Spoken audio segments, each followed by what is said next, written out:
咁其次仲有啲甜品啦，壽包啦、點心啦、點心拼盤啦。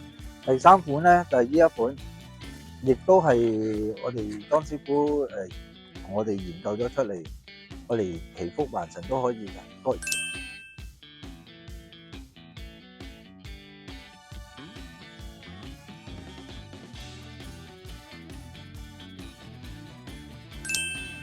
莊師傅弘法，深水埗屹立30多年，年初9啟市，伴大家開運開福。